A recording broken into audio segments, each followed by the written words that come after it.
Magandang araw mga kaibigan. Bigyan natin ng reaction opinion itong post ng JMA News. Tungkol ito kay Attorney Lorna Capuna na pinagtawanan sa impeachment trial kahapon. Title, I never talk about birds. Laughter broke out in the impeachment court as private prosecutor Lorna Capunan seemed to have confused Senator Judge Ping Lacson with a different person.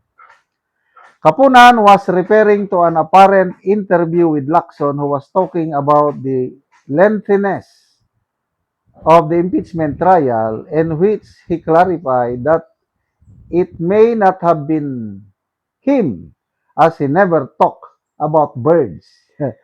After Capunan announced that the prosecution will drop Sulweca Lopez and Belinda Bello as witnesses on Article 4. So ito yung palitan ng habang nagsasalita ni si Capunan. Sabi ni Attorney Capunan, I can see Senator Panfilo Lacson coming in at narinig ko po yung kanyang interview noong sinabi po niya na baka magkaapo na tayo rito at magkaroon na ng national bird. Hindi pa tapos ang impeachment trial natin. Ayan, nabanggit niya yung national bird sa tagal ng impeachment trial. So, nagsalita ang presiding officer. Bird? Ma'am, you said national bird? Capunan. Hindi po ba, Senator Lacson, somebody who interviewed you, you said that.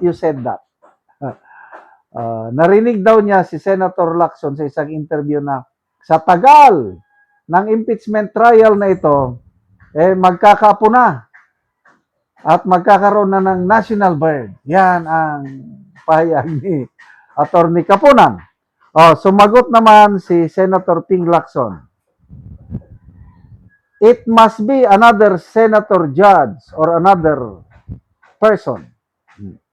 So, reply si Capunan. Talking about birds?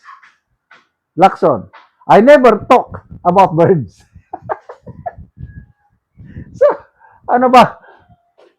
Ilan na bang edad ni Attorney Capunan? More than 70 na 76. Correct me if I'm wrong. Ako, 66 pa lang ang edad ko. Makalimutin na ako. Minsan, ito, nag-vlog ako, pag natapos ang vlog, pupunta ako sa kusina. May kukunin ako Pagdating ko sa aming kusina, nakalimutan ko na anong kukunin ko. Sabi ko, bakit ganito? Bakit nandito ako? May kukunin ako. Ba't nakalimutan ko? Babalik na naman dito. Mamaya malala ko, magkuha pala ako ng gunting. Magkuha pala ako ng kutsilyo. Pati ang wife ko, parehas kami. 66 years old. Makalimutin na. And yan na po yung, normal na po sa mga senior citizen. So, pagbigyan na lang po natin si Attorney Lorna Capunan, kasi lalo na tayo, mga kapwa natin siyang senior citizen, intindihin na lang natin kasi na-mistook niya, baka hindi si Senator Lacson yung narinig niyang ini-interview ibang senator judge. Nagre-reklamo siya sa tagal ng impeachment trial. Sino bang nagpapatagal? Di ba ang prosecution, nag-request sila ng 60 trial days for them to present their witnesses. Ang defense, 30 trial days lang Kaya abot ng 90 plus days ang trial. 3 times a week lang. Kaya aabutin ito hanggang February or March kaya. The longest impeachment trial in our history na estimate. I don't know sinong nag-estimate nito. Aabot daw ng billions of pesos ang magagastos at the end of this trial. Sa isang araw na impeachment trial is gumagastos tayo ng millions. Kaya tama si ex-Supreme Court Justice Noel Tiham na it's a waste of time, money, and resources itong trial na ito. Kasi hindi naman talaga ang punto is accountability, transparency, hindi. It's more of a political agenda. Gusto lang nilang matanggal si BP Sara dahil natatakot sila kay BP Sara na siya ang pinakamalakas na kandidato sa 2028. Kaya lang, alam naman ng karamihan ang resulta ng impeachment trial na ito. Kasi hindi naman basihan dito yung lakas or hina ng ebidensya.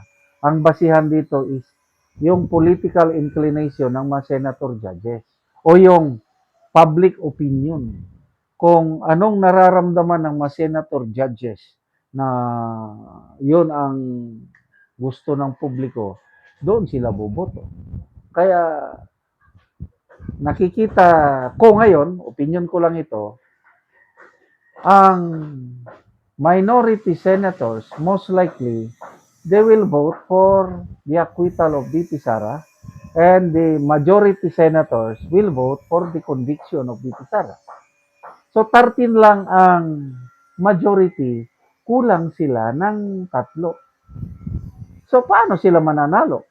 Kaya nga, nagsisimula pa lang itong trial na ito, alam na natin ang ending. Kaya sayang lang ang ating pera, panahon at oras. Salamat mga kaibigan sa inyong pagsubaybay sa channel na ito. Nakakatulong kayo ng malaki sa tribong Talandig ng Bukidnon dahil ang income natin sa channel na ito is pantulong po sa tribo. Namimigay tayo ng libreng yero at pako para makapagpatayo sila ng mas maayos na tirahan. Panoorin niyo ang video na ito. Araw na anak ko diri sa balay ni Auntie Lorena Lubyukan nga taga barangay Tikalaan, Purok 3 San Alahay, Talakag, Bukidnon. Sumuna ni ang itsura sa iyang atop nga trapal. Nga gabok na gyud. O mga tanilbag lang gani ang uban nga ilang atop. So gipang suksukan lang gani og hero nga nga putol na pod.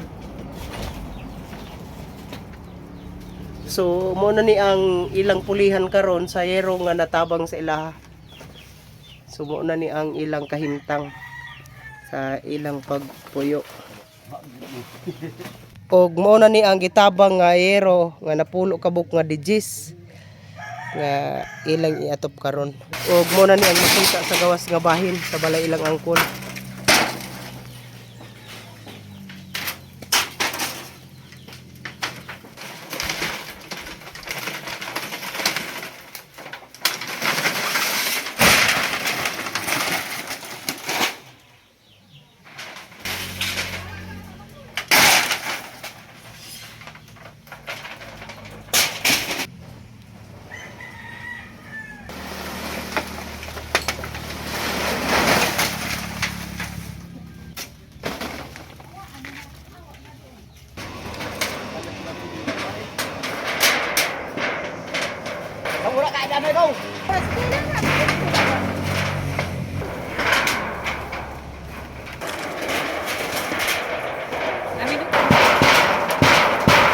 O karon managid sa pag-atop ang kinatabang nga hero.